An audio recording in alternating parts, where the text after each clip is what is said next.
Welcome everyone. This is Typography DES 113. How was everyone's Christmas vacation? This is our last week back from the holiday 2-week break. Busy but good. Yes, holidays usually are, especially when they're back to back like that. You've got Christmas, then New Year's. Oh, sick. Yeah, there are definitely bugs going around. I know they were making our rounds in our family as well. So good. Well, I'm glad you, with if anything, even though we were sick or maybe busy, it was a break from school. So everyone's happy about that, right?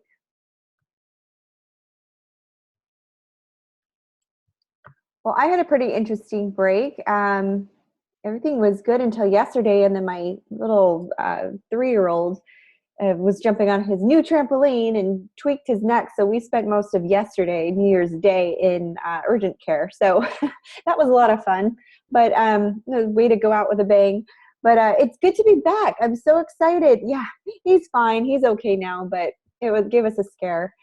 But not the ideal way to spend New Year's. So hopefully your New Year's was way better than mine.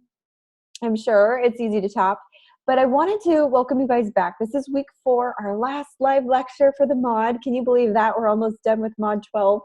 It flies by so quickly. I teach this every month, and every mod just seems to just fly by. So, or at least for me, it did.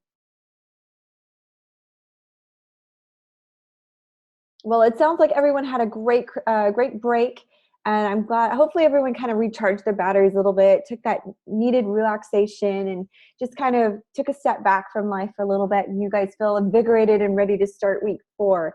Has anyone had a chance to look at the final project?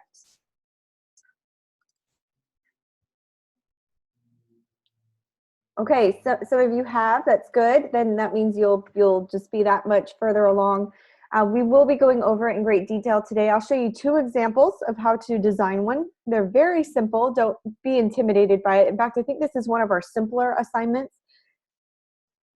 So hopefully, if anything, you won't have to format like you do in InDesign. So you can choose to design in either Illustrator or InDesign, and we'll get more into the final project, but we're going to be designing a typography poster. And we're going to be going over the 19 rules of typography today. And that's probably the boring stuff. Let me also start the video. I'm supposed to say hello to everybody, and I always forget to put my welcome face on. So hello, don't mind that big trampoline in the back. That's the one my son was jumping on the other day. We haven't quite moved it in the back yet, now that Christmas is over. So just wanted to say hello and welcome you guys.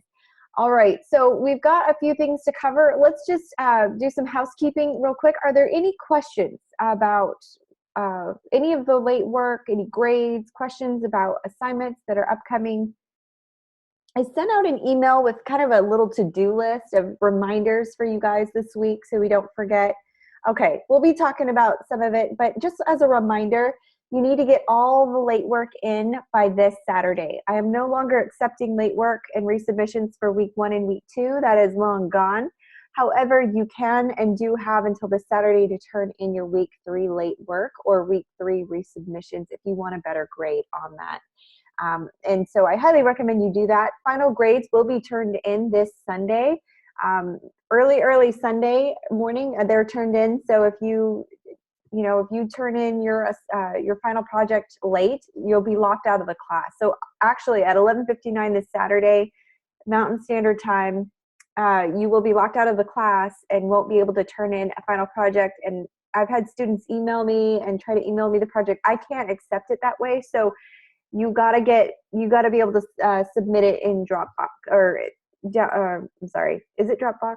No, you've got to be able to submit it through the course homepage. So just please be aware of that. If you do miss it, then I'm not able to accept it. I can't give a grade for an empty assignment, and I can't upload it for you. So unfortunately, that's the only negative part about this, but just make sure you get it turned in enough time that you don't have that problem. Everybody is going to be submitting at that same time, late Saturday night, so please try to give yourself more time earlier in the day, if not a day before.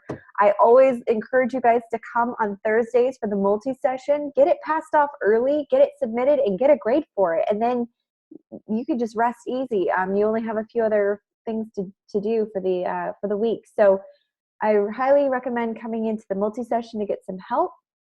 turn it in easy, get some early feedback. You're welcome to email me the final project before Friday, or I guess Friday is the deadline to get it turned in for some feedback. After Friday, I won't be able to give feedback on it. Saturday is the deadline, so after Friday, you're just kind of have to wait Saturday to get your grade. But if you can get it to me by Friday, I'd be happy to give you some feedback on it. And that's a surefire way to get an A. So just make sure you just prioritize enough time to get it done. All right. We'll not only be going over it first thing in this class, I'll be doing the design portion at the beginning in case you guys have to bounce. If you East Coasters have to leave when it gets late, I understand. And then we'll be going over the slides of the 19 rules of typography. So just so you know, that's how we're going to be configuring this class. But without further ado, let's continue. We're not going to talk about that. Let's go into, okay, please check your week 3 grades. Some of you have turned in assignments over the break, and I've not entered those grades in yet. So week three work will be graded the eve of the finals. So nothing's going to be graded this week. So if you've turned anything in for week 3, you're just going to have to wait for the grade. When I grade finals, I like to do it all at the same time. You can come in to the multi-session and request a grade for it, and I can look at it there and give you some feedback on it then if you'd like. But before then, I'm not going to be entering in this week because there's a million other things we're going to have to do to prep for week 4. So just so you are aware of that. But late submissions are due at the end of this mod. So week 1 and 2 assignments are now closed, and then just contact me if you need to make up an assignment. Discussions, I can't accept late. That's just attendance. And so if you missed it, you missed it. Like, there's no real way to make that up. That's just college policy, and that's in the syllabus. So, but I am lenient on, if you need any time on the week 3 work, or if you needed to take a quiz or whatever that may be. Okay, so assignment 3, critiques. Good job to everyone who did get the work turned in. I know it was kind of difficult because we had the break coming up, but just please be aware that you won't really have to apply any of the week 3 work in your final project other than line breaks and font combinations. Those are going to be big. And then backgrounds and colors. We're going to talk about that today a little bit, about our final project and how to implement that. Are there any questions about week 3 or what we're going to be doing in week 4? Okay, so here's a little overview. Okay, perfect. If there are any questions, feel free to chime in. Week 4, we're going to be going over our lecture 4 slides. Discussion 4, we do have a discussion 4. Usually it's a reflection at the end of the course, but now that they've revamped the classes, you do have a week 4 discussion, so please be present. Please post your initial 150-word post by tomorrow, 11:59 Mountain Standard Time. Tomorrow's the deadline to get that initial post in. That docks you a few late points if you miss it, but please be active in the discussion multiple days of the week so that you can get all the points that you deserve. We're going to be talking about font usage and copyrights. So I really welcome your comments, and I want to see your examples. Please feel free to post. And then don't forget to cite your sources. That's kind of a big thing, is some of us are forgetting to cite our sources, or maybe we're just putting the website. We need to actually format that in APA style. So please make sure you do that correctly so you can get all the full points, get full credit on that. Let's see, assignment 4, we're going to be going over our poster design after we do our housekeeping, and then you will have an assessment 4, which is a quiz. 5 questions. I'm actually not allowed to show you guys the quiz, so you're kind of on your own for this one, but it shouldn't be too difficult if you're going over the 19 rules of typography and been paying attention to everything else we've been going over in class.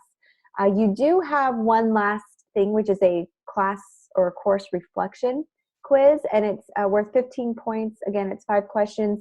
This one, this one, you're only going to be graded on grammar and how you formatted your answers. You won't be graded on your answers per se. It's just a kind of a class summary of how did you feel this class went? Did you feel it was helpful in the industry you're studying? Kind of things like that. What helped you? What did you get most from? Was it the lectures? Was it the demos? Was it the reading? they'll ask questions like that. And you answer it however you want. It's strictly opinion-based, but you will be graded on, did you spell something right? Was it a long enough answer?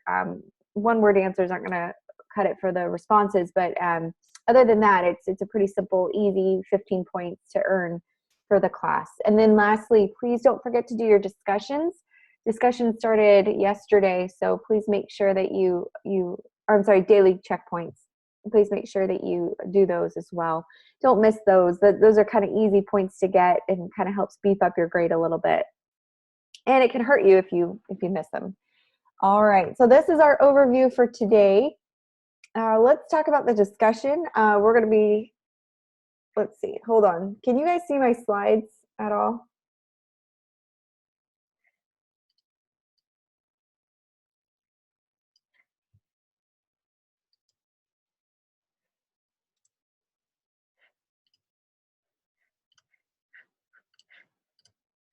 You can see the slides. Okay, for some reason it wasn't showing up on my screen, so I was hoping you guys could see. All right, so the week 4 discussion, what we're going to be doing is going over the font usage and copyrights. How many of you have looked at this discussion or had a chance to participate?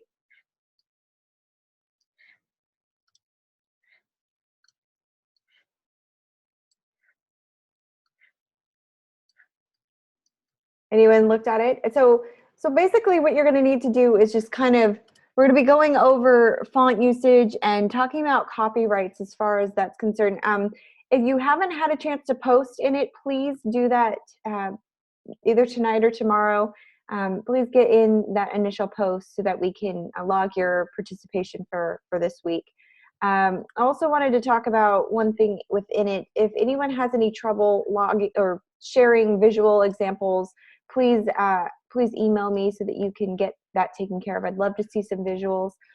Start searching for fonts online and you'll get thousands of results. So some have to be purchased. We talked about this week 3. Some software companies sell other fonts. Others are free for personal or commercial use. You can download them, but all fonts are not created equal. So we're going to be talking about this. Nor does every situation call for a sophisticated font family.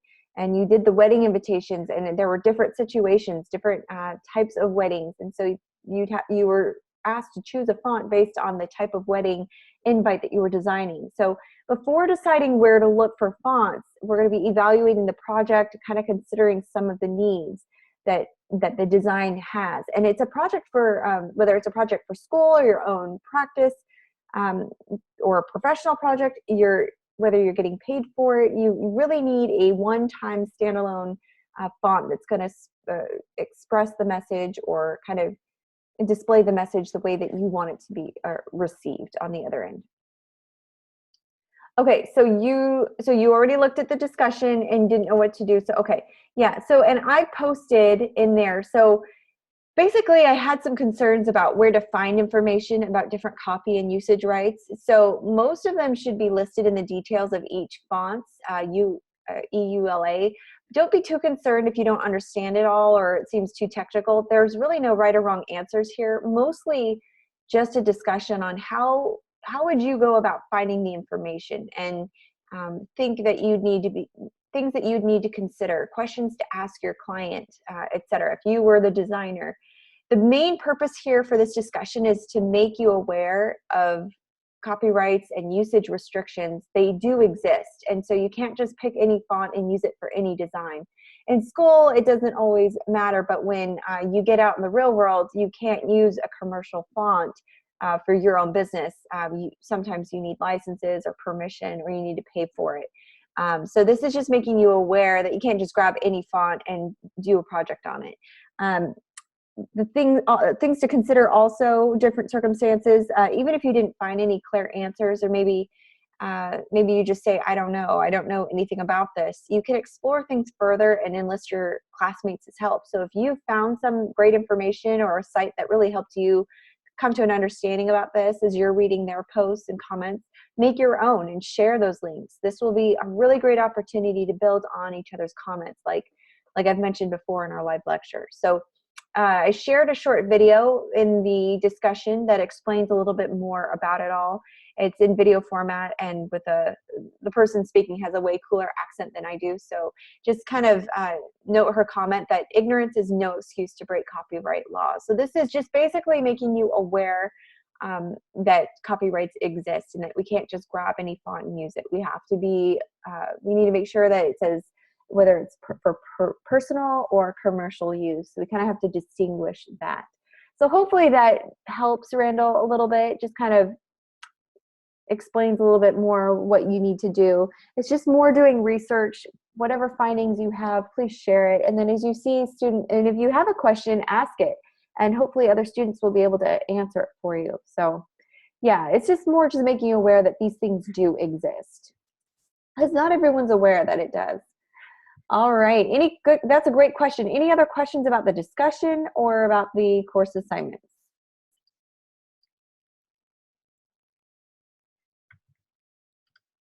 All right. Okay, so now we're going to be talking about the type rule poster. We're going to get into the design here in the first half of this class, and then we'll talk about the other rules of typography at the end. So you do have a final quiz, assessment 4. You'll need to take that, but our week 4 assignment, which is the only assignment for this week, is our typographic poster design. And basically what we're going to be doing is designing, we're going to pick one rule of typography that speaks to you, and you're going to design something around it. You're going to work with a grid system to assure proper alignment and flow of text. And also you're going to be able to, the objective basically is to identify and define the difference between decorating and communicating when using effects on type. So you're supposed to be communicating a message here. So you choose a rule. You can use Illustrator or InDesign. You need to demonstrate breaking the rules in your design. And then still specs to follow. Like I said, there's the dimensions and everything else that we'll go over, but that's all under the assignment 4. And you'll also need to use a grid template. They've provided templates for InDesign and for Illustrator, and you'll need to go in there and you pick whichever one you're gonna wanna use. I personally am gonna be using Illustrator tonight. I think it's easier to work with shapes and type. It's just, that's what it's meant for. So I'm going to be using Illustrator for the demos.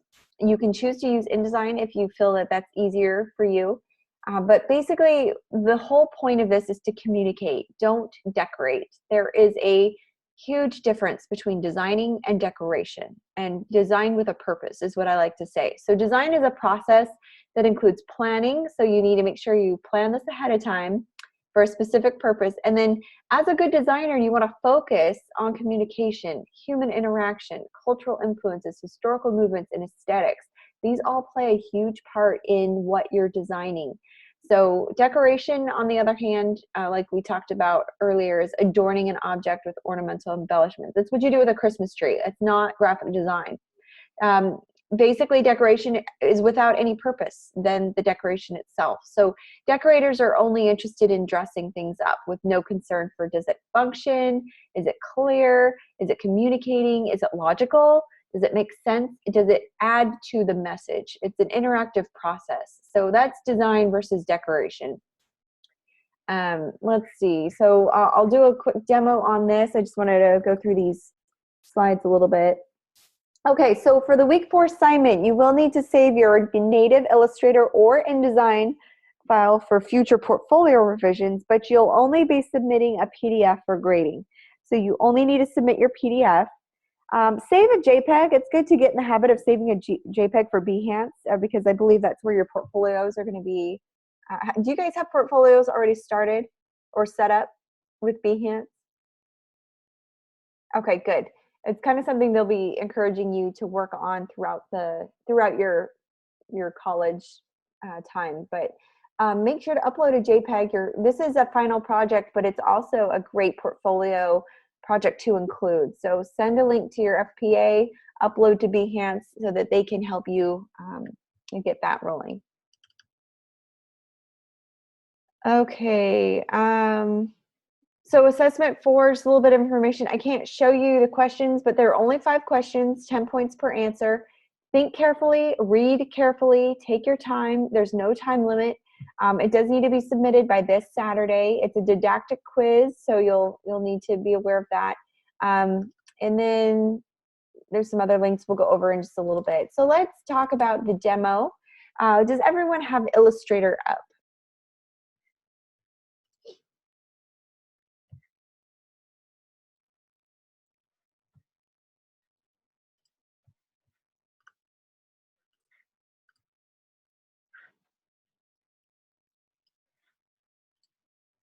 If you don't have Illustrator, you can have InDesign up, whatever is easier.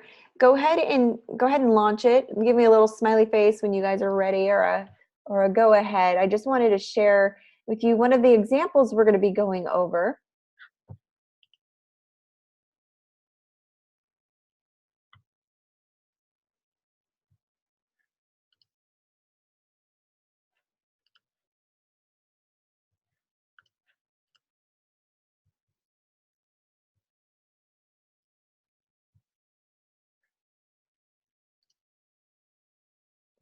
Okay, so here's the design without the guides. What you're going to want to do is, for our assignment, if you have it, okay, perfect. Christina's ready. We've got a few people getting it loaded. So while you're getting that loaded, I'll just keep talking a little bit. Typography can really help the communication through your font choices, through your color application, your text arrangement and positioning, and your ability to achieve a really good hierarchy. Remember, we talked about hierarchy. Can anyone tell me what hierarchy is in design? Why is hierarchy important, and what is it?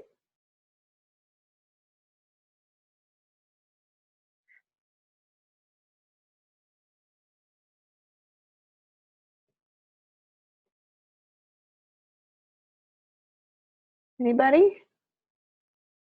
Okay, it's the most important information on the page. Yes, exactly. The arrangement of words from biggest to smallest. Right. So the elements on your page, whether it's text, graphics, or colors, basically it is the arrangement from.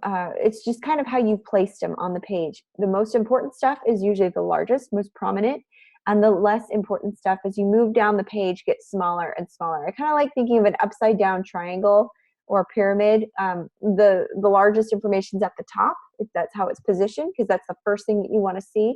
And then as you move down that triangle down to that point, things get smaller and smaller and smaller and smaller. The less important information, or the least important information, it should be very tiny toward the bottom.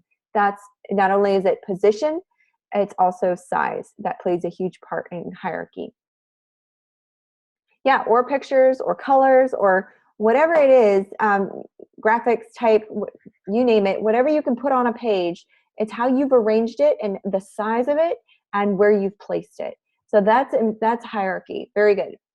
Yeah, exactly. Like the wedding announcements that you made in week 3, like even the magazine article or the article that you laid out in InDesign. The headline is the largest element on the page. That's the thing that that's what you as a designer wanted me to see first, was the headline, and then the body copy is a lot smaller, and that's an example. So here, I want you to tell me what's the largest information on this page, or largest element, I should say. Rule 17. So I'm trying to get your eye that we are on Rule 17. Now I could also make the actual rule the largest here, but I decided that I'd like the Rule 17 to catch the attention. The arrows are directing the eye to the right-hand side of the page where all the type is aligned correctly. Also, I want you to make note that the actual rule, the first line of the rule, is the most important. I didn't need to make all this entire paragraph the same size.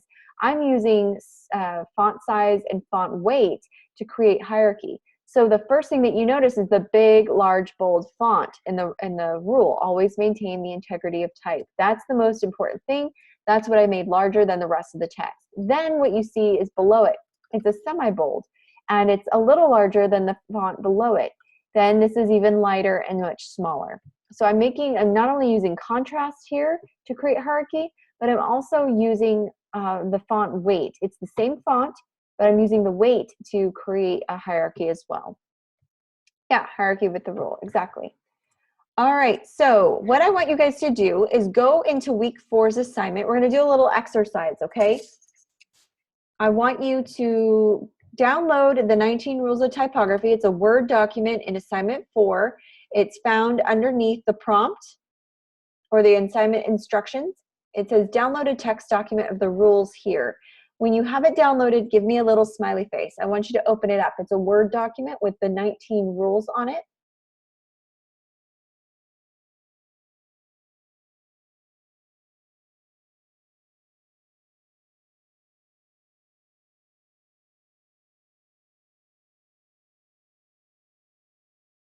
Okay, underneath assignment instructions, under week 4 assignment, go all the way down. It's underneath prompt, and then you see assignment instructions, and then there's a little link that says download a text document of rules here.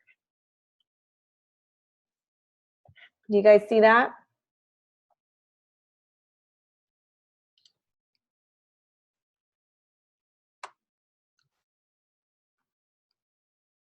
It's really small.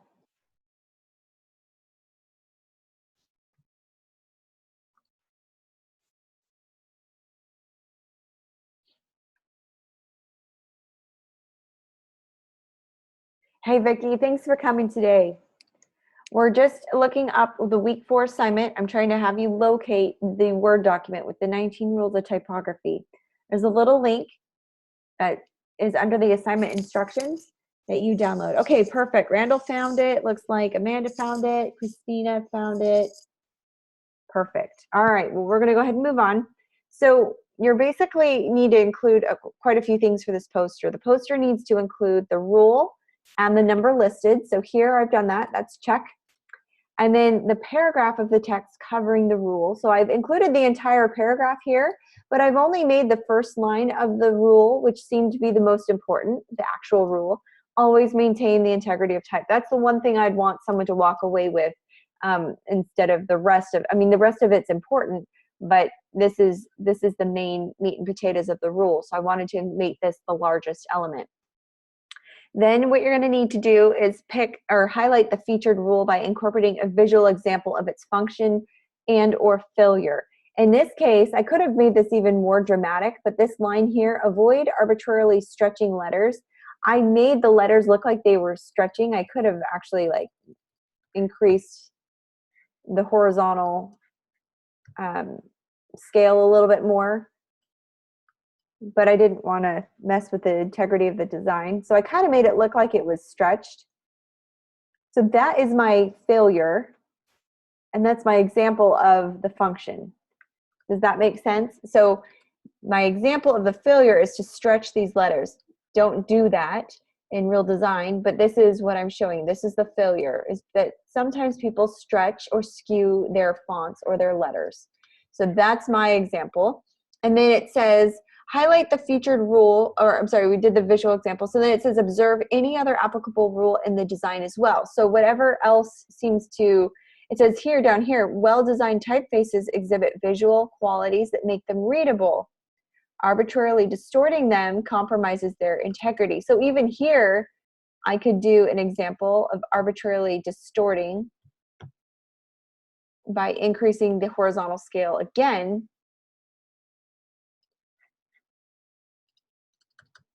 And then just making it a lot smaller.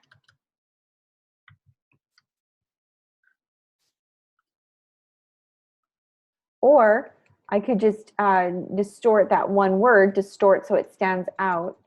Let me see. I don't really, stylistically, I don't like what that does to the whole sentence. Let me just back up here real quick. Okay, distorting. So now I can focus on this word. I could make it a little bit bigger. I can distort by changing the format and then increasing,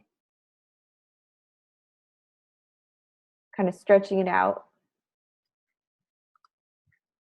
like that. So that is an example of the failure. That's my visual rule, and that's observing any of the applicable rules in the design as well. I don't have to do that because I have my example here. So what I can do is just kind of zero that out.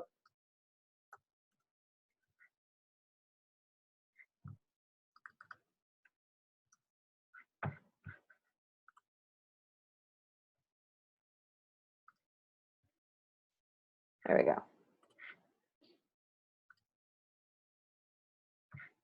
I could do italic to kind of highlight it. That'd be another idea. Graphic elements also created only by the type or simple shapes. Please note that we're not supposed to have pictures or graphics on here. I used simple shapes like the triangles to kind of direct the eye to the rule. I'm using a squared background here to keep things clean. I'm not using a whole lot of graphics. I'm using color and I'm using typography to create the design. So that's what stands out. I'm not using anything else, no bells and whistles, no decorations. This is simply highlighting and featuring the rule. And so I use the simple shapes, and this creates some visual interest, and it also emphasizes the function of the rule, I think. It's very clean type, and that was the that was what I wanted to get across. So it wouldn't make sense if I had Rule 17 and then picked a really crazy font like this. That would go against the rule itself. That's breaking the rule. So I wanted the actual font for Rule 17 to be very clean. I wanted a clean type font here because we're talking about maintaining the integrity of the type, not muddling it up or stretching it or distorting it in any way. Then the type characters, please only use glyphs or simple shapes, but no images or illustrations can be used for this poster. A noticeable and functional grid is something that you're going to want to use. You do need to use, I'd like you to pick one. Their InDesign vertical 12-column grid is you can download under the assignment instructions, or you can download the Illustrator horizontal 9-column grid. I'm using the Illustrator horizontal 9-column grid right now. I'll show you the guide. So this is what it looks like. If you want to change the view, if it looks a little busy, then you could just go to View, Guides, Hide Guides, and then you can kind of take a step back and see your design after you designed it. But while you're designing, I really encourage you to keep them up because I want you to be able to fit things within your grids. Use your grids as rulers. Use your grids as a way to kind of line things up. This is the only way that you're going to have a clean, professional looking layout. Are there any questions so far? You do need a credit for your text source, and so you kind of need to excerpt down here. You need to include the excerpt that they listed. So let me grab the correct one. Here we go. So that's the correct one.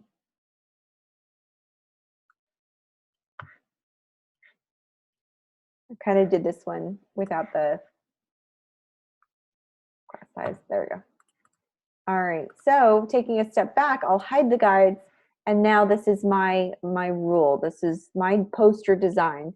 So, all right, so if there aren't any questions, we'll go ahead and get started, and I'll show you how I did this one, and then we'll go into, I'll do one more design for you, and then you can kind of, I want you to play around. But before we get into it, I want you to look at the Word document that you downloaded with the 19 rules of typography, and I want you to tell me, I'm going to ask you a few questions, and I want you to tell me what the most important part of that rule is, and which part would you make the largest on your poster. It all needs to be there, but how would you format it? So in this case, look at Rule 17, if you'll scroll down. Rule 17, the first line I chose to highlight, always maintain the integrity of type. That seemed to me to be the most important out of that whole paragraph. That was the rule in a nutshell. The other information is very important, but that's what I interpreted to be the most important. So I want you guys to pick, let's see, on rule, someone pick a number, any number. What's your favorite number?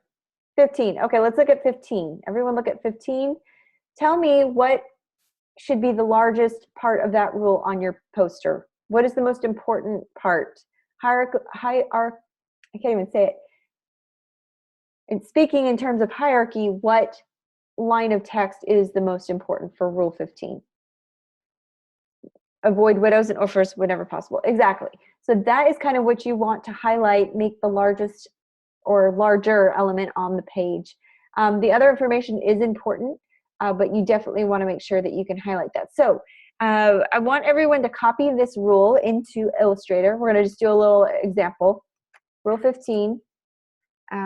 Just make sure you have, it doesn't have to be the actual poster, just do a new document or use that template that we were talking about. Let me open that template. I'm going to use it. So highlight Rule 15, copy, and we're going to paste it into Illustrator. Let me grab the Illustrator 9 grid, which is what I'm designing in now, but I want to do a fresh. So you really don't even have to set up your document. As long as you're using this, if you're using this template, then you don't have to set up a document. So that makes it nice for you. It sets it up for you. All right, so I'm going to paste this in. I'm going to go ahead and click on View Guides, Hide Guides, because I don't want to see it right now. I'm not concerned with alignment at this point. I want to talk about hierarchy. That's what I'm concerned with. All right, so I'm going to highlight this, and I want you to tell me how would you demonstrate this rule? I grab my type tool, make this bigger so we can all see. How would you demonstrate this rule? You don't have to design anything, but just kind of think for a moment, how would you demonstrate this? Avoid widows and orphans whenever possible. So I want you to kind of format this. Make Rule 15 the biggest, okay?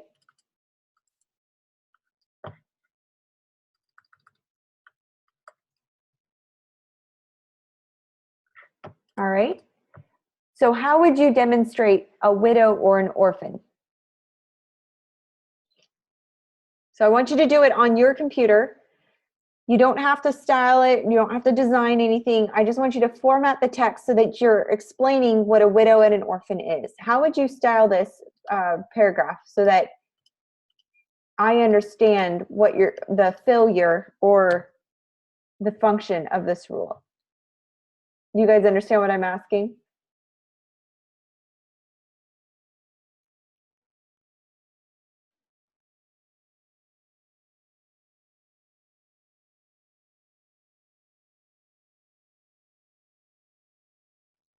Everyone's quiet.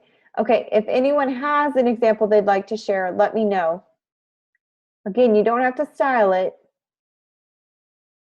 Just format it. Show me an example of this.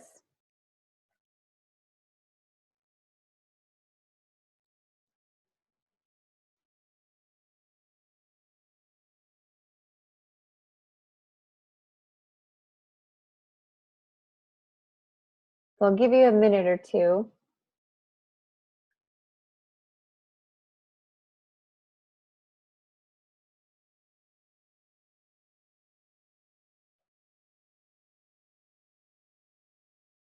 Okay, Christina has an example. I'll close out of this. Christina, go ahead and share your screen, if you don't mind. And I'll go ahead and unmute your mic, so if you'd like to talk and explain what you did, that'd be great. Okay, so let's see what you did. Basically, I just had paragraph as a widow. Exactly. Made everything, let me see. My tracking, set it low as possible so that way you can see what a widow is. Mm-hmm. You can even highlight, widow and have widow as a widow as well. Very good. Excellent job. That is exactly what I was looking for. Thank you for sharing. Okay, so did you see what Christina did? She used, she kind of put the last word on. She made a widow out of this this paragraph. So she actually had the widow dangling at the end of the paragraph. So this was the failure, and she showed how it functioned.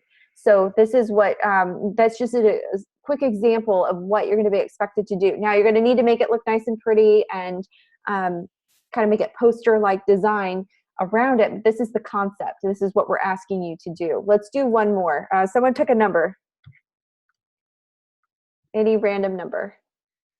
5. Okay, let's look at number 5.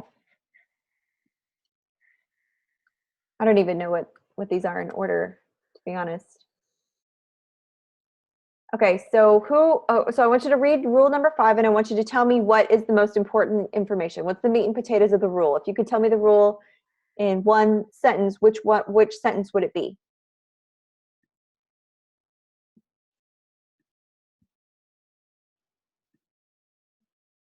Yeah, exactly. For the text type, use sizes that, according to legibility, studies prove to be most readable. Okay, and then it gives you the general range, like 8 to 12 points for that text. So everyone copy that rule, and I want you to create just an example, a basic example. It doesn't have to be anything fancy. I want you to show me an example of the failure.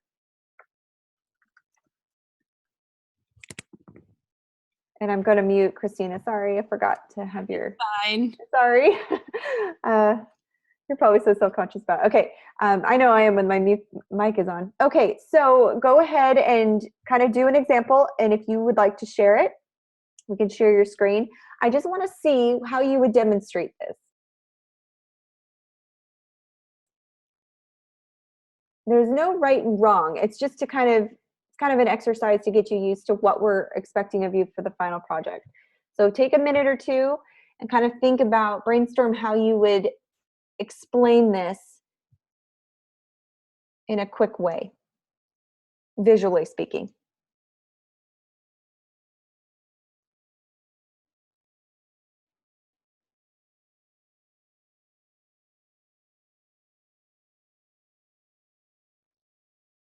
And then if we have a brave soul who would like to share their example, love to see it. If not, then I'll go ahead and show you what I would do.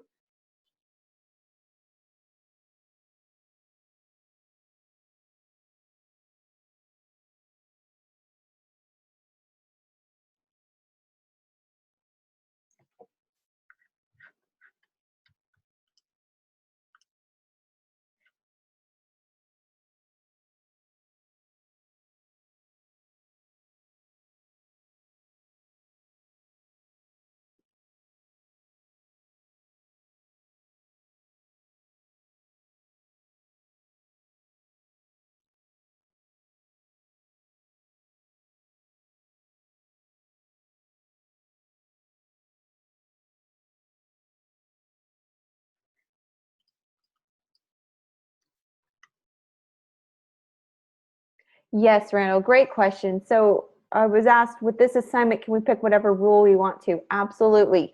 You only need to do one poster design for one rule. So you pick one that speaks to you, one that you have a good idea, something that you might be able to creatively, visually demonstrate. Pick that rule and run with it. So yeah, only one is what you'll be required to design around. Okay, does anyone have an example of this? Rule number 5.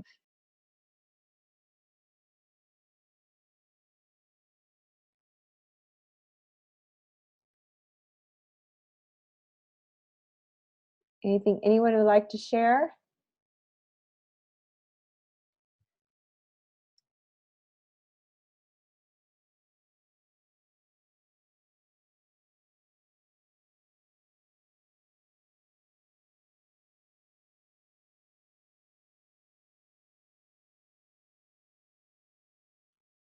Okay, so something that came to my mind was to visually demonstrate, I'm sorry, I'm looking under the glyphs. I want to try to find a check mark or an X, because I was thinking it would be cool to show an example of what to do and then what not to do in this case. And I'm not sure, we'll have to go through this a little bit more to find the symbol I'm looking for. Oh, there's the check mark, I'll use that. Okay, so what you can do for this simply, without designing much, is to do an example of what to do. So from 8 to 12 points, I would pick, oops, that's really hard to see. Let's see, for text type sizes,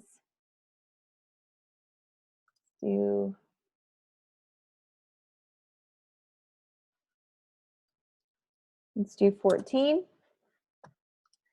as an example, and I'll zoom in so you can kind of see it. It's going to be small on a poster, so this might not translate in poster size, but you could show an example right underneath it. So this is 12 to 14 points. So the top one is a 14 point. And then the rule number 5, if it'll let me click on this one. I'm going to make a lot smaller, so it's really hard to see. Really hard to see. And then what you could do is use a glyph. I'll just double click here in this text box. And I'll use what I think looks like a check mark. I'm sure it's a mathematical function, but it looked like a check mark. So I'll use my glyph as kind of a style element. Now, let me see if I can find it. I just saw it.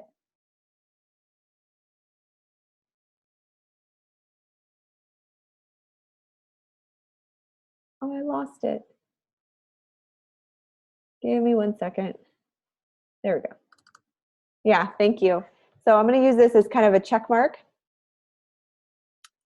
of what to do, and then I can use an X, oops, as kind of what not to do. So I can put an X next to the bad example and a check mark next to the good one. That's also an idea, something you can do quick and dirty. Let's see, let's put the X there. Problem with the X is you're going to need to make it large enough to see. So you can do something like that. So that would be an example of this is the right font size, this is the incorrect font size, but you'd need to kind of design it in a way that it would translate. You might need to make it a little bigger. So that's what that one's saying. So that was what I would do for an example. All right, we'll do one more. Someone else pick a number, random number. Okay, Amanda says 12. Let's look at 12. For optimum readability. All right, so someone tell me what the most important information is on this rule.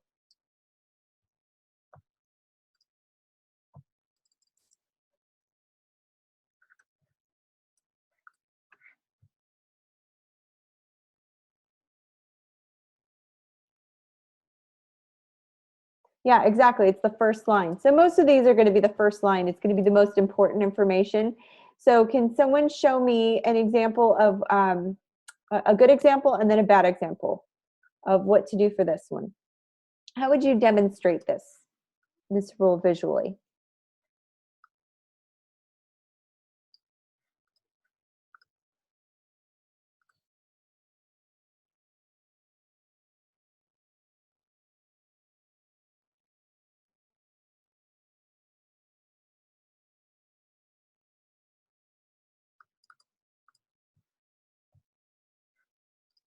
If you go to view, or I'm sorry, window, type, and then go to paragraph styles, or I'm sorry, not paragraph styles. What am I thinking? Window, type, and paragraph.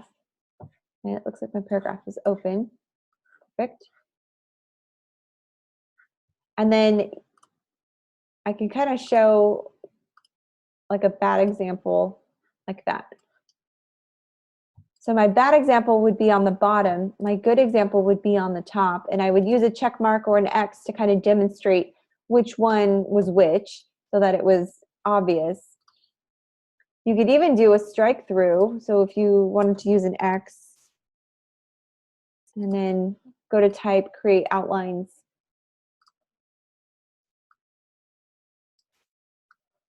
Kind of put it over the one that was incorrect. That's also an idea. I could make it transparent slightly so you can see what's behind it.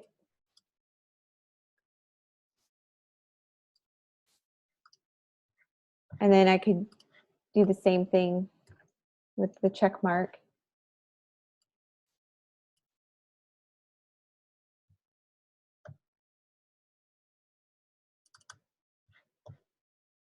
This is funny. It's not really a check mark. I think it's supposed to be a function, but oh well. All right, type, create outlines. Expand it. You want them to be the same size roughly. And then, give it a color that would indicate that it's the correct one. And then you could do a slight opacity on this one as well. So that could be another idea. Check, or you can move them to the right. Right click, arrange, send to back. This is an example of what not to do. Kind of line them up, right click, arrange, send to back. That's also an idea.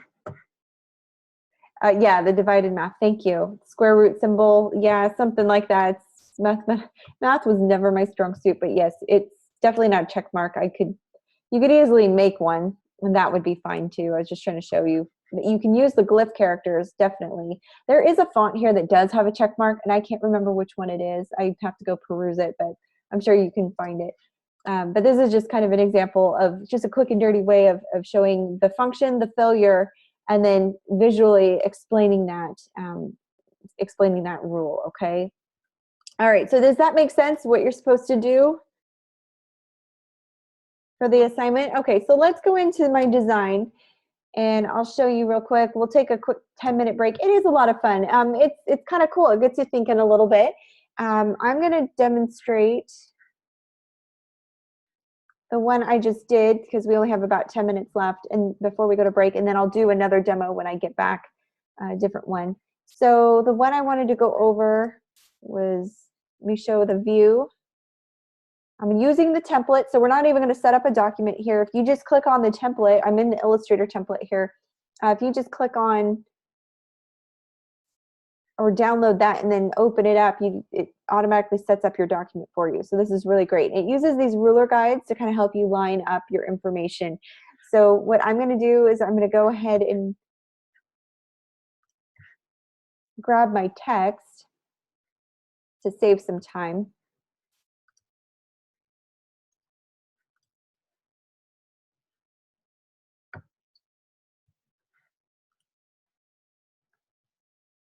I'm going to zoom out here and I'm just going to place it up here. So I've got it. Okay, so first thing is first, I'm going to want to get a blue background. So I'm going to grab my rectangle tool on my toolbar. You can see that.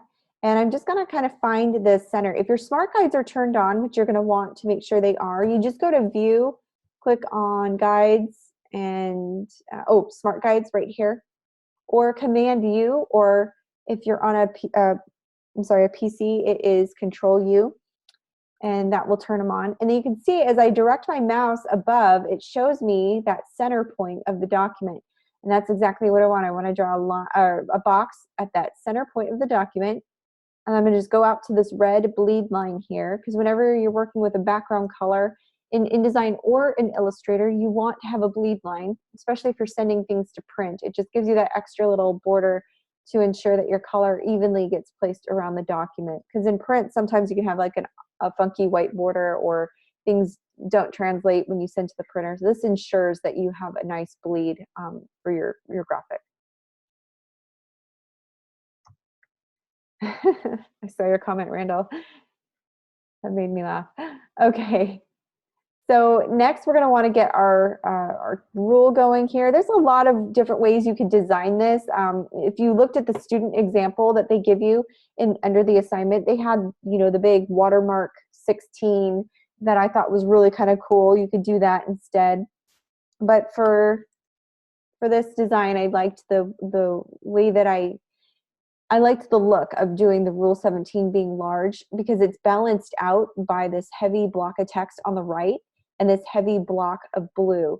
So I've got large, bold font on the left. The negative white space really helps lighten things up. And then on the right, it kind of balances out. So I've got a really heavy, large font on the left, but a light, small, long paragraph on the right, and that kind of added some balance and contrast, and that's what I'm going for. So my contrast element here on this poster is the white and the blue, and it's also the reverse text on there and the black font. So I'm going to go in here and make sure that I'm using align left, and then I'm going to use the font I'm using for this one, I believe is what did I use? Myriad Pro. So I did use Myriad Pro. Okay. So I'm just going to highlight that. And I want to make it all caps, so I'll go to my type, change case to uppercase. So now it's all caps. I'm going to make sure this is a black. I want it really heavy. And then I'm going to increase the font size until I get it about the size that I want. I'm going to zoom in here. And now you can use these ruler guides to help you line up your text box. I grab my selection tool, to make sure my type rests on that baseline, that ruler. I'm going to make sure I have plenty of space on the right side of this Rule 17 so that I can fit those triangles. Now, the way that I drew the triangles was by clicking on my rectangle tool and scrolling down to the star or the polygon tool. If you select that and then click once on your artboard, it brings up your polygon dialog box here. I just entered in 3 sides, that's a triangle. I left the radius at a default at 0.6944 inches, and then I hit OK. And that created a basic standard triangle. I hovered over the right corner. Any corner really will change your mouse into a rotation tool. And I hovered over it, I rotated it and held down Shift when it got to 270 degrees. Hold down Shift to lock it into place. And then I'm going to shrink it down a little bit. So there's my first arrow. Then hold down Alt Option and click and drag. That'll be my second arrow and then my third arrow. And then I'm just going to select them all by holding down Shift, and I'm just going to make them a little bit bigger, kind of make them narrower.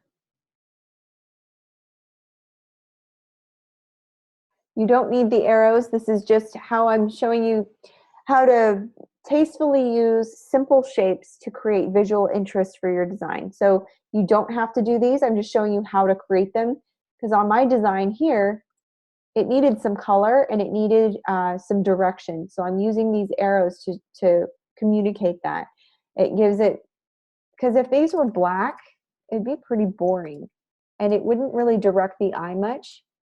So not only is the color functioning, it's acting as a directive tool to direct the eye where I want it to go. You can use any glyphs that you want. Glyphs are fair game. Typography is fair game. Anything in the font family is fair game. You are not allowed to use illustrations or pictures, but you can use simple shapes. So I'm using these arrows as kind of my simple shape object to kind of create visual interest and direct the eye to the actual rule. So that's how I drew the triangles. And then you can just go to your color palette and select the colors that you want.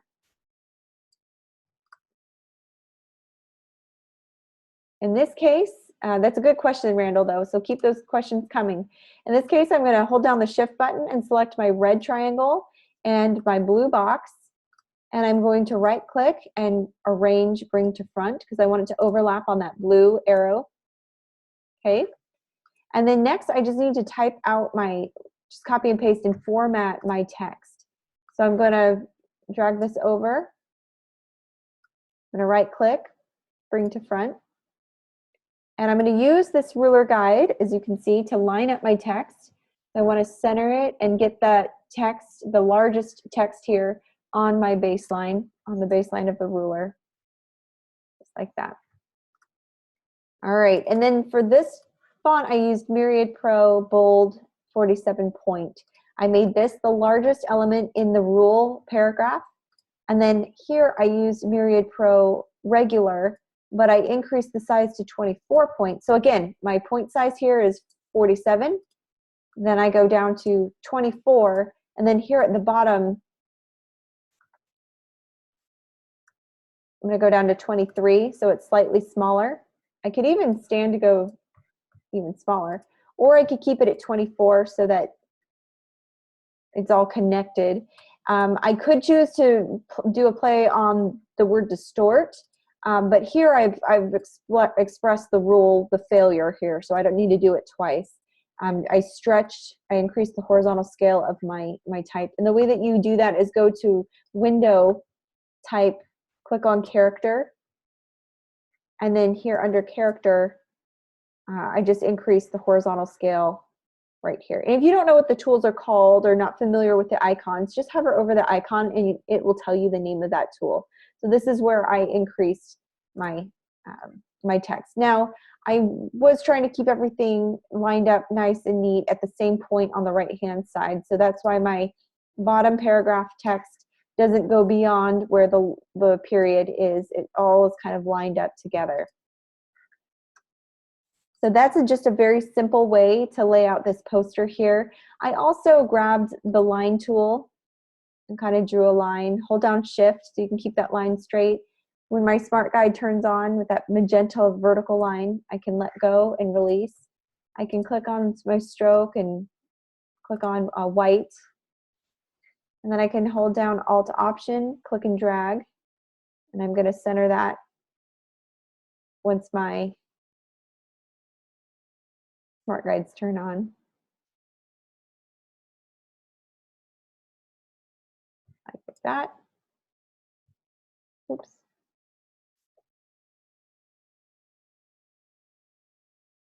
And I want an even amount of space between my text and my bars.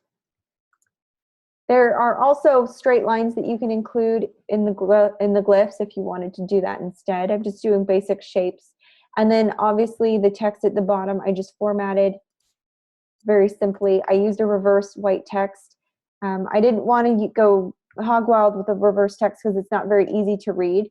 And we're talking about maintaining the integrity of type. So all I did here was use my smart guides to line up this text box with the line there. And then if you want to take a step back and see what it looks like with a clean view, just go to View and then uncheck, go Hide Guides. And that allows you to see what you've designed. So I'm looking, let me grab my pencil tool and I'll show you what I'm going to be looking for as you're designing.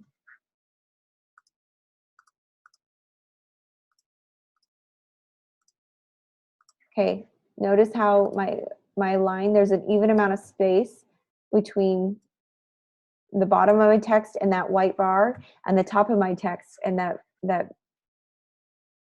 top of my text and the top of the bar. Everything is evenly spaced.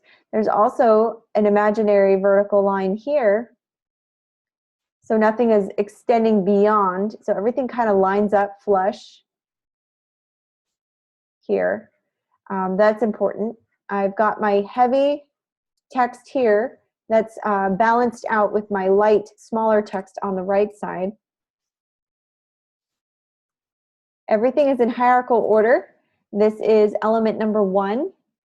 Or why don't you tell me what the largest, tell me what the first largest element is on the page based off of what you see.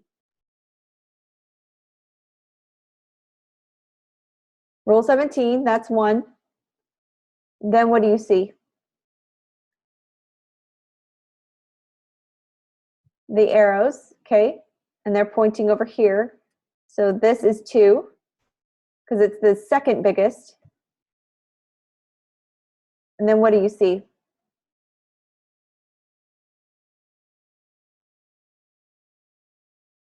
I'm getting smaller as I move down that that triangle of hierarchy. This is number 3. It's a smaller font. And then this is number 4. And then this is number 5. And notice the last element is usually the smallest element. So do you see that? 1, 2, 3, 4, and 5. Okay. I could even take off 4. So 1, 2, 3, that would be this paragraph. From the biggest to the smallest, exactly. And that's the idea, that as you move downward on the page, things are large at the top, small on the bottom. And you're doing that to create emphasis. You're using size to create your hierarchy. Important information is big, less important information is small. Okay, so that's all for until the break. Are there any questions about this poster, what you're supposed to do for the project? Okay, pretty self-explanatory. Go ahead and start playing with it, mess around with it, see if you can come up with something to express your idea. Look at the student examples under the assignment. They've given you 2 that you can look at to kind of see what other students have done and what got an A. And then when I come back, I'll do one more final project poster demo, and then we'll jump into the actual 19 rules of typography, okay?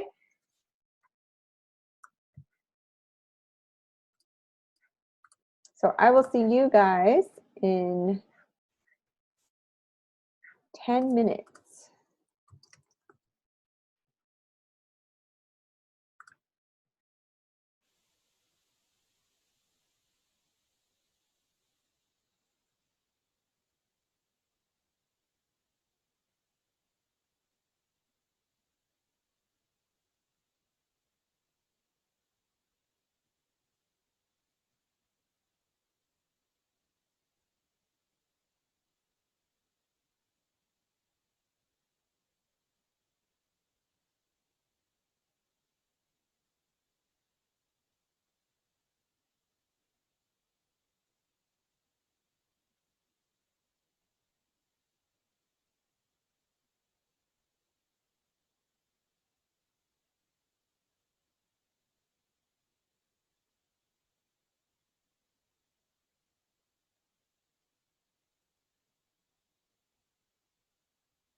Okay, so are there any questions before we begin our second demo?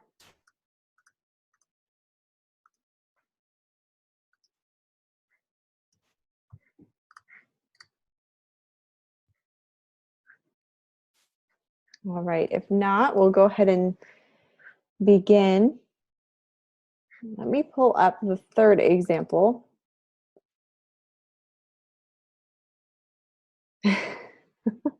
Amanda, well, you and I share the same questions then, because my kids should have been in bed a long time ago and they're still up. All right, so let me hide this view. So let me hide the guides real quick so you can kind of see. Here's another take that I designed using the rule number 3. So, which is funny because you all picked different numbers other than the ones I actually designed. So, so rule number 3, this is the example. I also did the example of rule 17. Rule number 3 says avoid combining typefaces that are too similar. So the two similar fonts I chose were two sans serif fonts, Futura and Arial. And I overlapped them in such a way that it kind of looks like they really do line up. They really are very similar, but they are different fonts. So too similar in appearance. So this is the rule that tells us to use contrasting fonts instead. And then it says if the reason for combining typefaces is to create emphasis, it's important to avoid the ambiguity caused by combining types that are too similar in appearance. So if they looked too much alike, then they won't add the appropriate contrast. So make sure that you are using a serif and a sans serif for contrast. That's always the first rule of thumb. Those offset each other very nicely and add that contrast that you're looking for. When you start doing sans serif and sans serif font choices, then they start becoming a little too similar, or serif and serif font choices. Oh, doesn't it kind of look like that? Maybe that's where my inspiration came from. I don't know. Subliminal message here. Go get a MasterCard. It does kind of a little bit. That's funny. I never thought of that. All right, so let's talk about how I achieved this look. So I'm going to go back to the guides because we're going to want those to always be on display when we're doing the actual design. I'm going to go back to this 9 grid. I'm going to delete this here. I'm going to go back to view, show guides, and then I'm going to zoom out, and I'm going to grab my elements that I designed so that it makes for a quicker demo. And I'll show you how I achieved those.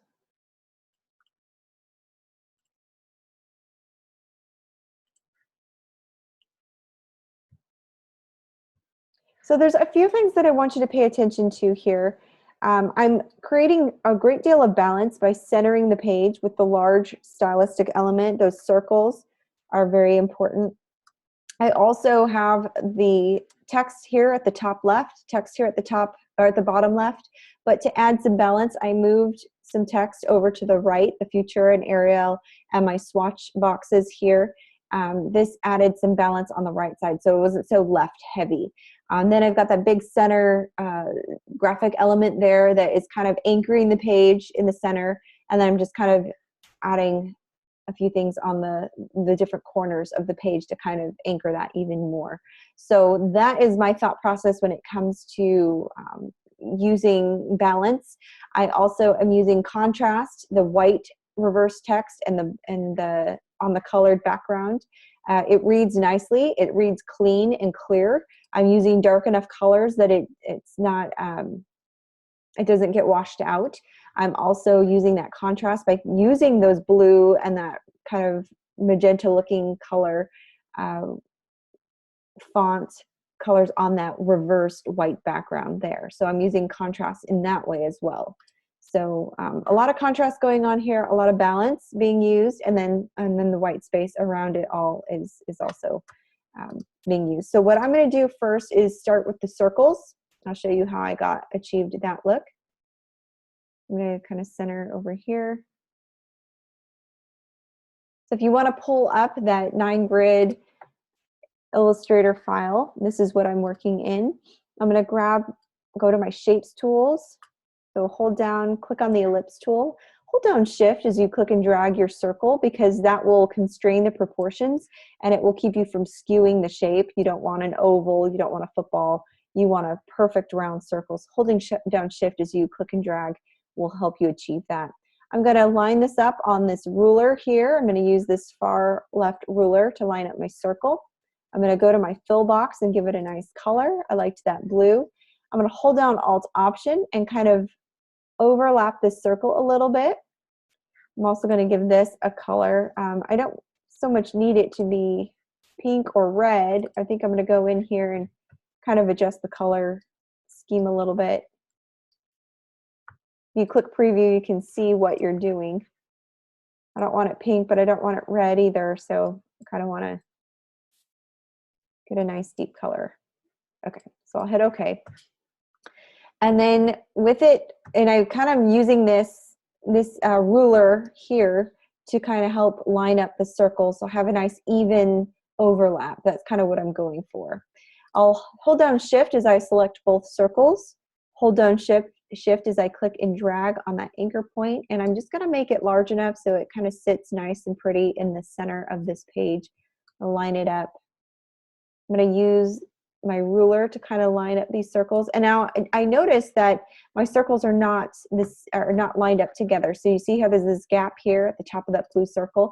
That's what these rulers are for, and with your smart guides on, it'll help kind of line everything up. It's telling me that that's now lined up. I'm going to kind of try to make it a little bit bigger.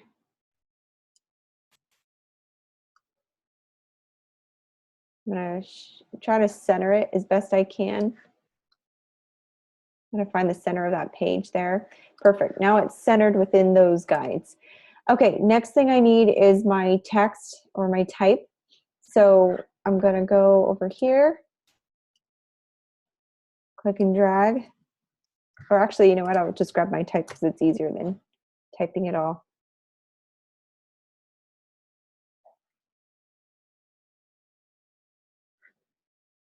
I grab the title of my page. Now, if you'll notice, my rule number 3 is not the largest element on the page, whereas my last design, it was. What is the largest element on this page that you see so far? Well, in that example.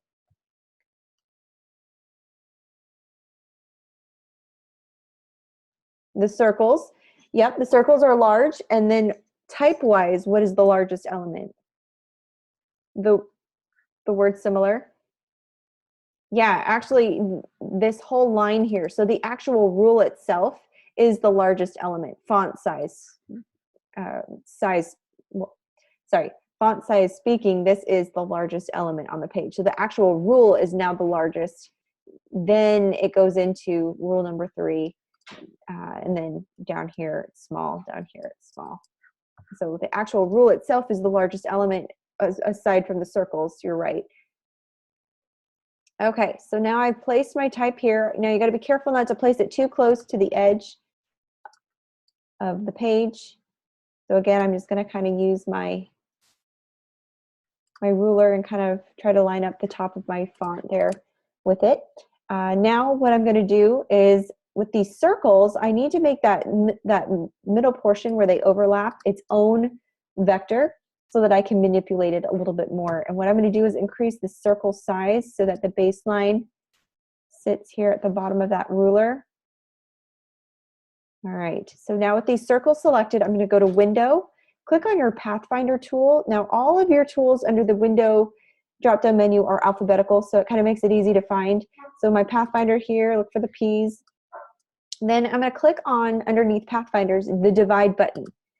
And what that does is it now, any overlapping element, it will divide into separate pieces. So basically it converts it into a puzzle.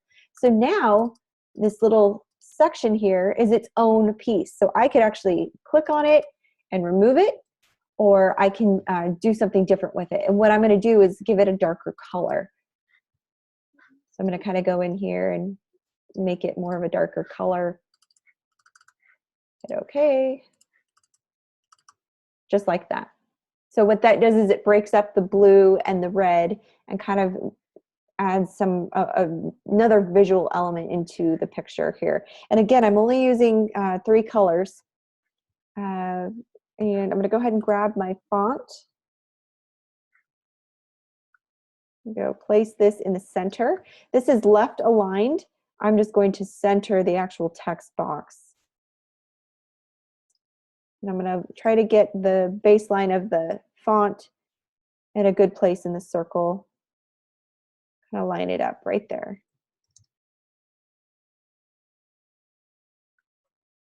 Okay, so it looks like it's centered there. And then the next thing I need to do, and I'm going to grab the rest of the rule, and in this case I made this font, so the largest font on the page is 94, and then the actual rule itself, let's see where did I put it, there it is. I'm going to click on arrange, bring to front. If ever something is not displaying correctly, you're definitely going to want to arrange it to the front. I'm going to line this up with the other text box here on the left. I'm going to use this ruler guide here to line it up. I'm going to give enough space between, see these, the descenders of the P's, they're kind of touching or kind of close to this paragraph. So I'm going to just bring it down a little bit. I'm actually going to bring it down to the second ruler here at the bottom. And that gives a nice, pretty white space in between the larger text and the smaller text. All right, and then lastly, the design element that I need to use is grab this white box. So what I'm going to do is use my rectangle tool, and I'm going to kind of click on, I'm going to pick somewhere on the outside here of this guide, and I'm going to just kind of draw a box around the word similar, just like that. And then before I format it, I'm going to grab my direct selection tool. I'm going to zoom in here so you can see what I'm doing. I'm just going to click on the top left anchor point. Hold down Shift as you click, and you'll notice it turns white. Now I can manipulate that. I'm just going to kind of bring it out as an angle here. If you hold down Shift when you're doing it, it will help keep things straight. But hold down Shift to select it, and then just kind of line it up where my Smart Guide clicks in. And so now I've got my white box. Now the word similar isn't showing up, and that's because the white box is on the frontmost layer. So I'm going to click on my text box, right click, and click arrange, bring to front. So now this is going to be on the frontmost layer. So now that I can see the word similar, I'm going to move this white box down because I want an even amount of space on all sides of this word. So I'm going to grab my red pencil again, and I'll show you what I'm talking about. So you see here, this amount of space between the edge of the box and the S is the same amount of space as you have between the top of the box and the M, and same thing for the bottom and the letters. So that's what I'm going to be looking for. In fact, this could even stand to kind of come down just slightly so there's even amount of space. I want to take off the stroke there. I don't want to stroke. Okay, now I need to type a word, similar. I'm going to highlight it, and I'm going to just go to, I believe the font I'm going to use is Arial. It's very similar. And then I'm going to do an italic, see, bold italic. And then I'm going to make it quite large because it's got to be similar. Actually, I'll just do an italic regular. And I'm going to kind of gauge the size of it. If you go to type, create outlines, this will allow you to resize it a lot easier. Hold down Shift as you're doing it. This is about the same size, like that. And now I'm going to give it the same color as I did in my box. And I'm even going to kind of adjust the opacity a little bit so you can see that overlap. And I'm going to move it over a little bit so that you can also see that overlap. So you can see it almost looks the same aside from those R's, but this is what I'm going for. I want it to look like this is a similar font, and this is what not to do. All right, so now everything is centered within these circles. Now I just need to balance out the page a little bit. It's very heavy. It's anchored in the center, but it's very heavy right now on the left, especially when I put in the let's see, the excerpt. I'm going to grab it from here because this one's incorrect. Oops. I'll just paste it in. And I'm going to change the font color to black and the alignment to left justify. And I'm going to line this up with my Smart Guide. See how that magenta vertical line lines everything up. I'm going to bring it down, right like that. And what I'm looking for now, I'll grab my pencil so that you can see what I'm doing. There is an even amount of space between the top here, between the top of the page and the text, as you can see here. And there's an even amount of space between the bottom, whoops, between the bottom of the page and the text. So you see how that's even right there? Let me turn off these guides so that you can see what I'm showing you. So can you guys see that? Even amount of space from the top of the page to the text, and then here at the bottom, from the bottom of the page to the text, even amount of space. That's what I'm looking for. I want everything to be even, uniform, and balanced. Now, everything is very left side, is very heavy on the left side. So what I need to do is add something to the right to kind of balance it out. And that's where I create the swatches. So I'll go back to the view before I design, and I'm going to go to guides, show guides. I'm going to grab my rectangle tool, and I'm just going to draw, hold down shift so I can create a perfect little box. I'll grab my eyedropper tool and click on the color in my red circle, and then hold down Alt Option to copy, and I'll grab my eyedropper tool and click the blue right there. I can even make this, stand to make this smaller. It doesn't need to be very big. This is just information if you wanted to know it. There we go. And then I'll grab my type tool. I'm going to zoom in. It helps to zoom in as much as possible so that you can see what's being done. Did I spell similar wrong? I don't think I did. All right, so the first font is period, or let's see, what font am I using here?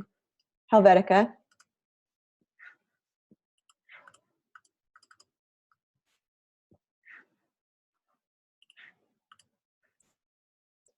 And I'm going to shrink this font size way down.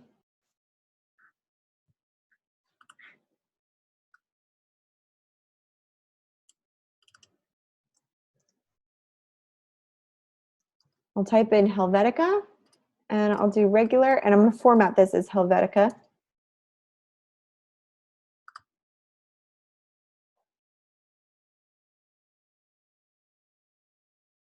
Right there. And then I'll hold down Alt Option, and I'll click and drag. And then this second one was Arial that I just used. I'll highlight that and change that font to Arial. There we go. So those are my two similar fonts of what not to do. Okay, so that's how I created balance. I've got a very heavy left side with the two black boxes of text. So I balanced it out by adding some color and some other text on the right, another visual element to kind of balance out that page a little bit. My anchor point is the center graphic with the circles, very simple shapes. I showed you how to use the Pathfinder to create that center piece there. And then I bolded, what I did was I used a light italic font here, and then I bolded certain words on this side to create some balance as well. And then I used a very small font. So I'm going to grab my pencil, and in order of hierarchy, what do you see first? What's the largest element on the page? I should say type wise, what would be the largest element on the page?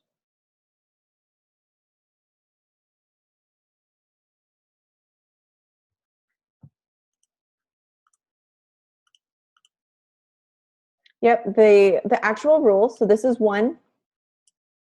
Okay, what's next? What's the second largest element on the page? Rule 3. Okay. What's the next one?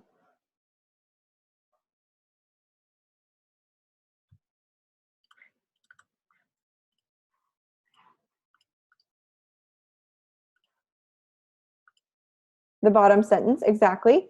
This is number 3. And then smaller font. What do you see?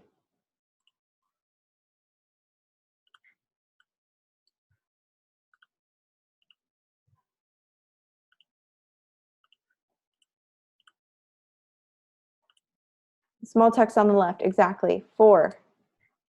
And then over here is 5 because it's even smaller. Okay, so again, we did 5 elements on the page. However, it was very easy to see just by looking at my page which elements were in hierarchical order. So last one I did, I made the actual rule number the largest element. Here, I made the actual rule the largest element. So I thought this element was very important. So I wanted to highlight that and make it the largest thing on my poster. The thing with poster design, the way it's different from any other design like ad design or magazine layout design, is that posters are blown up to be very large. Therefore, you have to blow up your elements. Your elements on your page have to be kind of larger than life, so to speak. So your graphics need to be big. Your font choices need to be large and clear. You can't get fancy and frilly with posters. They need to be very clean fonts that you choose, whether it's a serif font or a sans serif font. So something that's clean, easy to read. And so that's why I stuck with these clean, classic fonts. In fact, that's one of those rules on your 19 rules of typography. So hopefully this helps you see that we're going to be practicing hierarchy, order, balance, and creating, using white space, but also creating that continuity with your poster. You need to make smart font choices as far as the font you do select, and then also the font size. There needs to be enough contrast there that I can tell, oh, this is the most important thing. Oh, this is the second most important thing. Oh, this is the least important thing on her page or his page. So that's what I'm going to be looking for. It needs to be clean and then clearly demonstrate the failure and the function of the rule. So are there any questions? Does this kind of help you visualize what's expected? I tried to keep the designs very simple. And in fact, I think those are the best designs. They're clean, easy, and kind of visually pleasing to look at.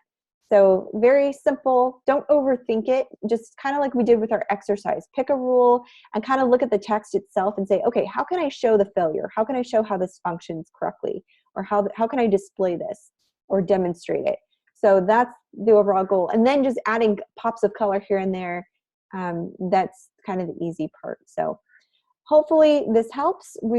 That's it for the demos, but are there any questions as we move forward? We're going to be going through the 19 rules now so that we can actually understand what we're supposed to be learning.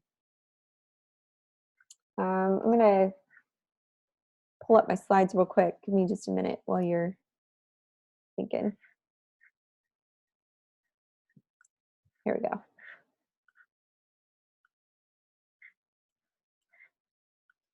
Bear with me.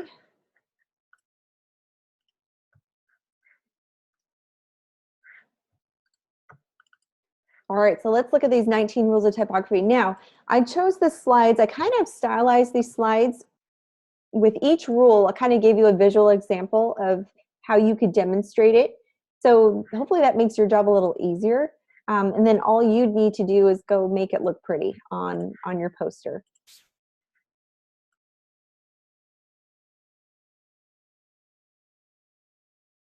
Okay, so if there are no questions, we'll go ahead and jump right into it. Oh, Randall did ask, so we have to do a positive and negative with the 19 rules assignment. You don't have to do a positive and a negative, but it is, well, I guess that's what I kind of did on my examples, didn't I? It would be nice to see. You have a poster that can demonstrate the good and the bad. So yes, the function and the failure, I would say. And like with my example on rule number 3, my function was in how I formatted the actual rule correctly. And then the failure was just that one word. I didn't have to do a whole nother paragraph of everything. I just kind of highlighted that word that stuck out to me.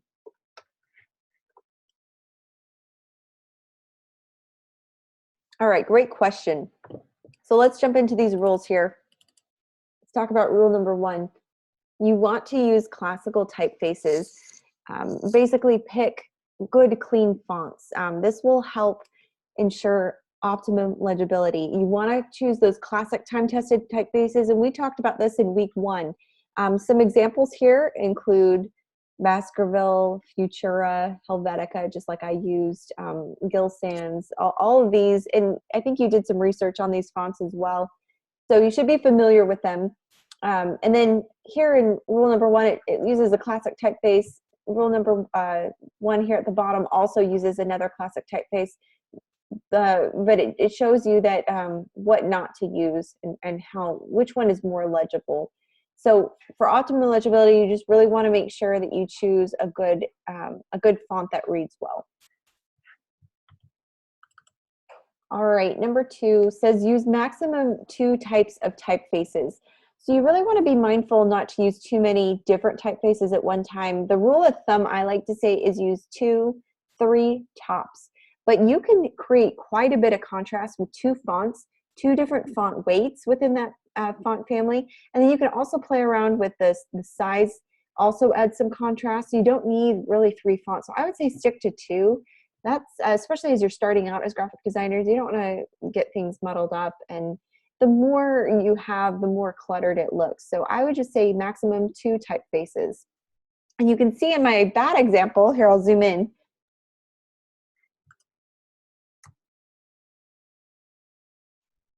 There we go. So here I've kind of X'd out, this is an X, what not to do. The one at the top says, it's an Abraham Lincoln quote, and then it gives the quote. And can you tell me how many fonts are going on in this top example?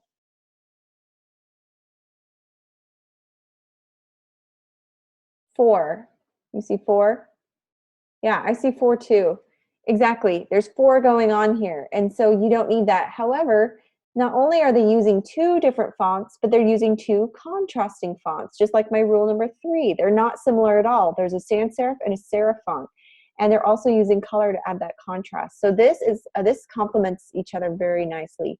So just be mindful not to use too many at one time. When too many different typefaces are used, the reader is really unable to determine what is and what's not important, remember? So in this top example, I don't know if the word quotes is supposed to be important. I can't even really read it. It's so, it's not a fancy font, but it's a font that is not very legible. So it's hard to even make out that word, let alone what is the most important information here on this top example. It's hard to tell. Whereas my eye is immediately guided to the title here, and then the quote, and then who it's by is a lot smaller. So there's really nice hierarchy being used within those 2 typefaces. All right, rule number 3. So use typefaces that are different in form. So again, we really want to make sure that we're using, this is what I featured. We went over this, so I won't stick around too long, but avoid using Times New Roman and Plantino together, or basically sans serif and then serif and serif. So why is this top example incorrect?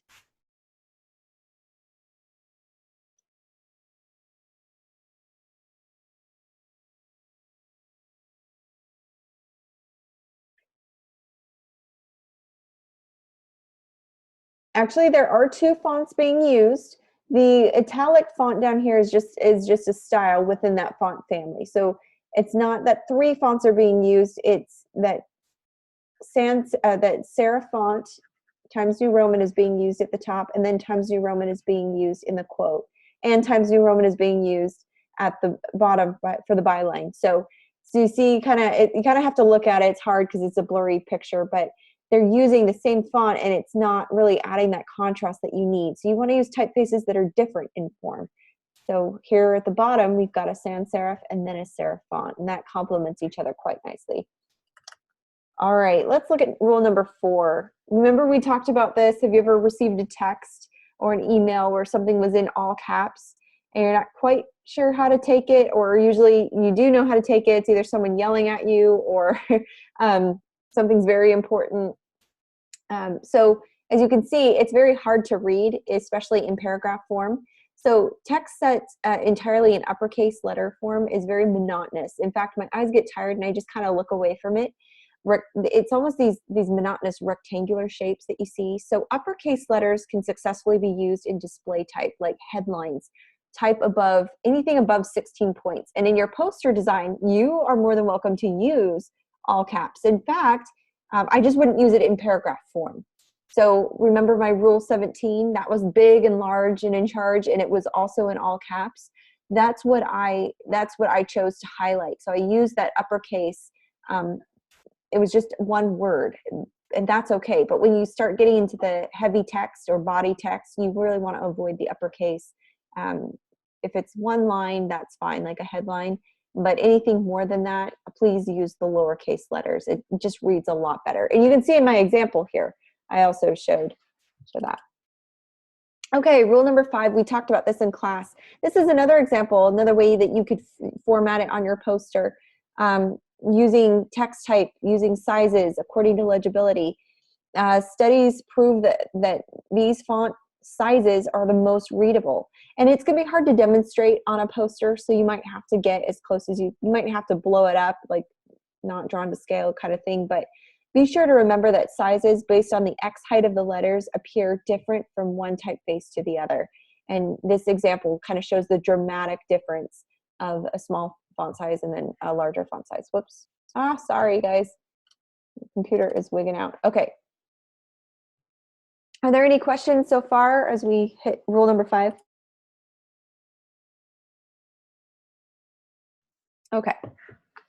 Thanks for sticking with me. All right, we are almost done. Rule number 6.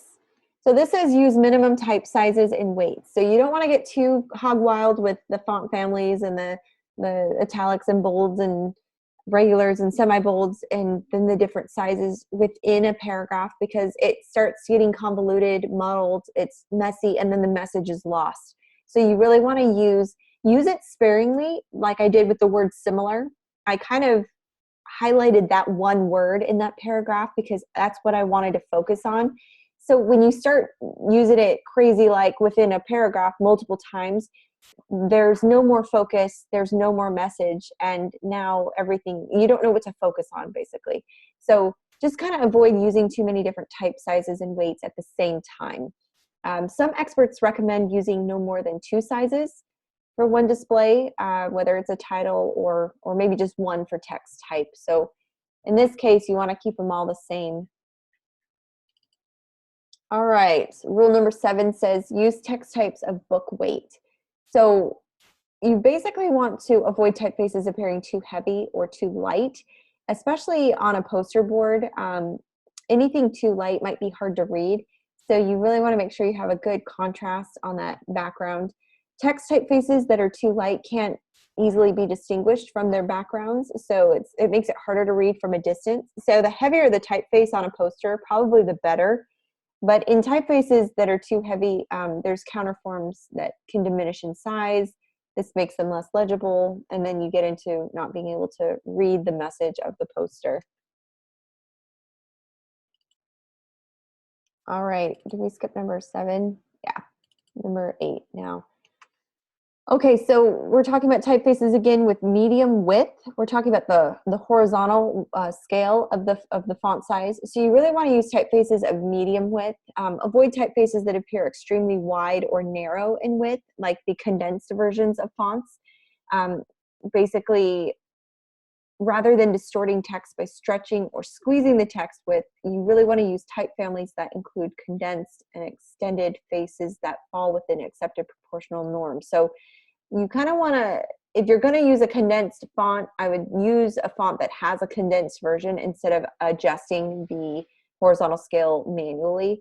That's basically what it's saying. Don't tweak it yourself. Just use a font that kind of has it already. But if you're going to use it, make sure it's still legible, because some condensed fonts can be really condensed. And you just basically don't want to skew any of the typeface or the font at all. Are there any questions so far about rule 1 through 8?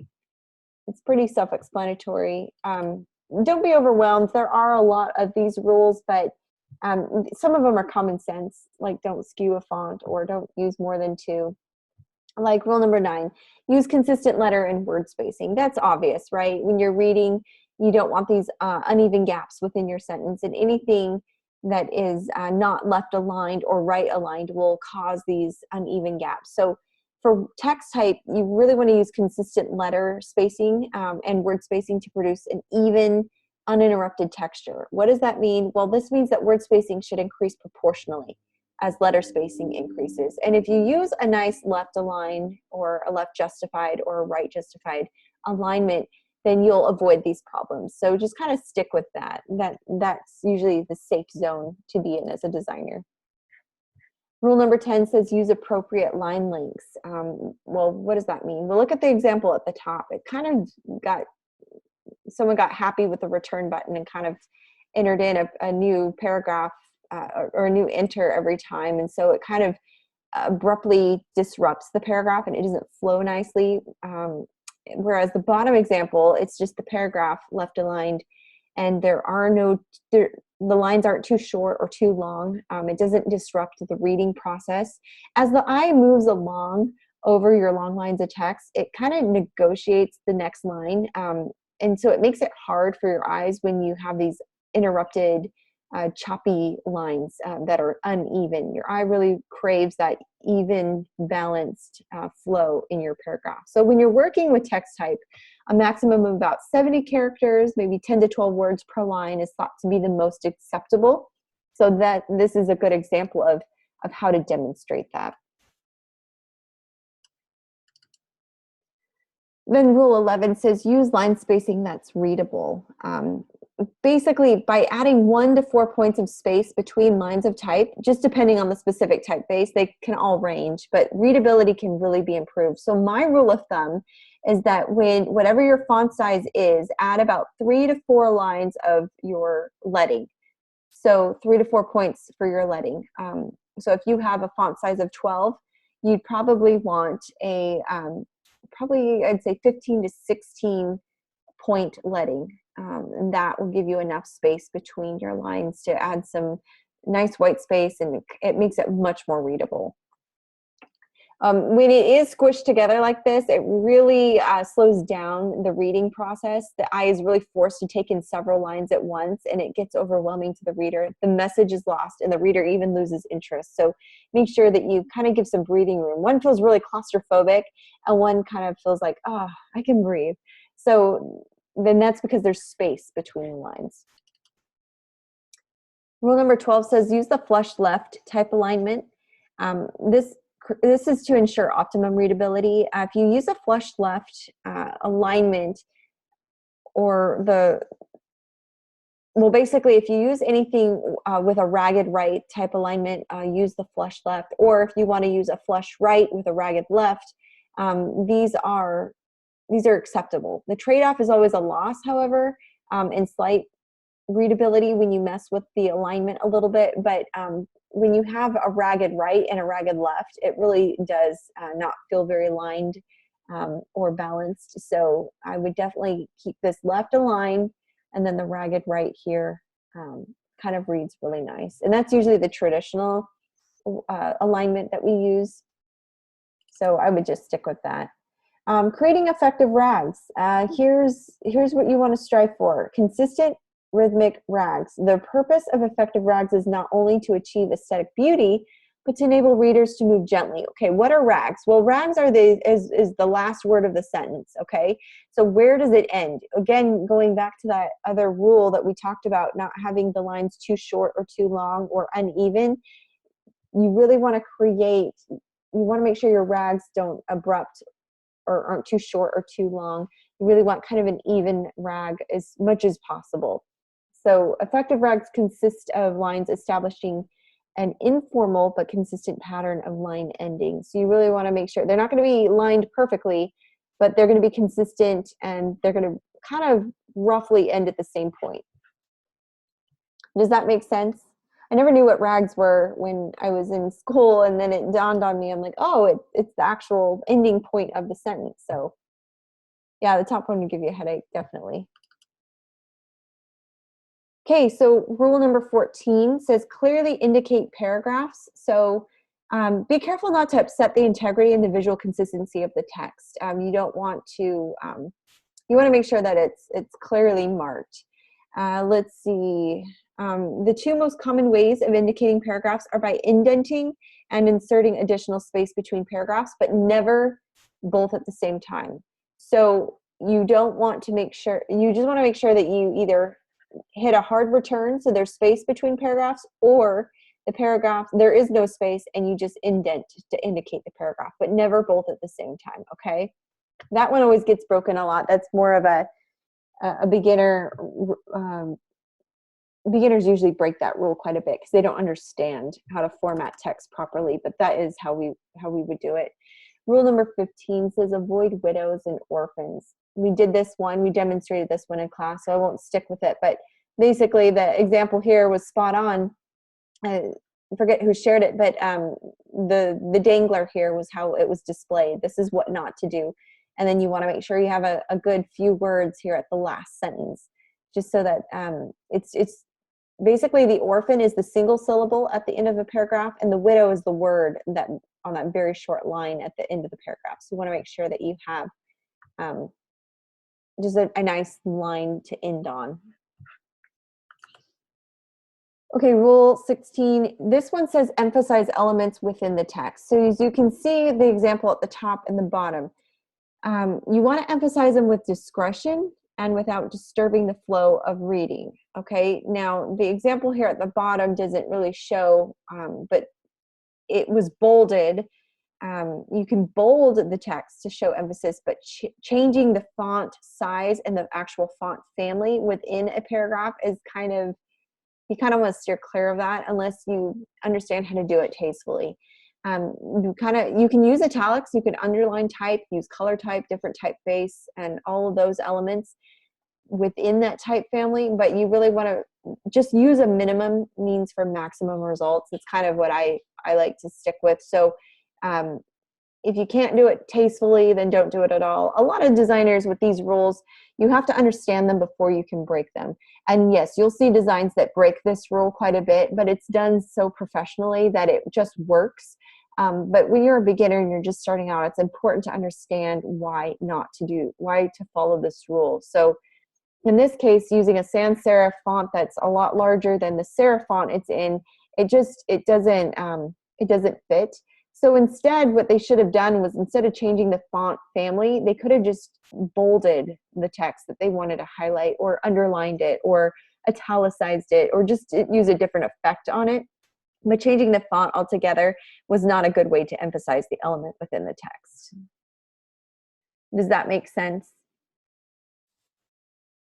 All right, we're almost done. Rule 17, never distort the type. Again, we talked about squishing and skewing the font type. If you need to resize type, just enter the font size, or you can hold down Shift as you click and drag a text box, and that will help you resize the font in InDesign. Keeps it proportionate.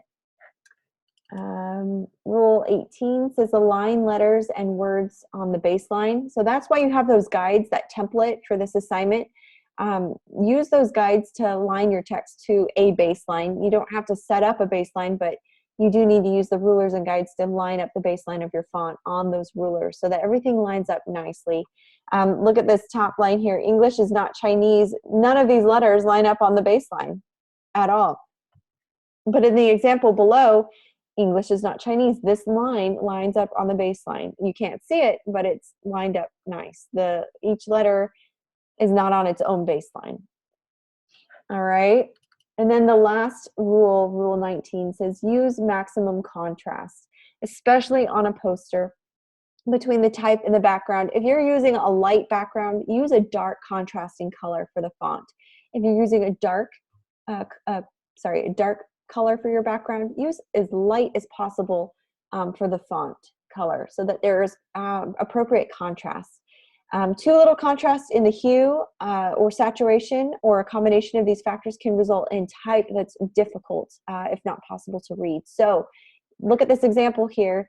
We've got the dark, the 90% is a lot easier to see than this 50%. So keep that in mind in the back of your head as you're looking, or as you're choosing your colors and trying to choose colors for your font, that it's readable and legible and there is enough contrast there to be seen, because posters need to be read from a distance. So another good tip and trick for this is to, once you've designed your poster, to kind of take about 10 steps back from your computer and try to read the information. If it's too small, you need to make it bigger. If it's too hard to read because there's not enough contrast, you need to increase the contrast. So just kind of take a step away from your computer, because when you're looking up and close at your computer screen, everything looks great. It's everything, you can read everything. But if you take a step back, because posters are often read at a distance, so it's a good rule of thumb to kind of take a step back and see, is everything legible? Is anything getting lost in translation here? So that is what I would do, you know, towards the end of your design. But that concludes the 19 rules of typography. I hope these visual examples helped make your job a little easier when you do pick a rule that you want to feature and design. Email me if you have any questions for this assignment, and please come to the multi-session to either pass off your final project and get a grade for it or get some help on it. This is not an easy project, but it's a lot simpler than the ones we've done in the past. So it should be one that you shouldn't need to spend too much time on.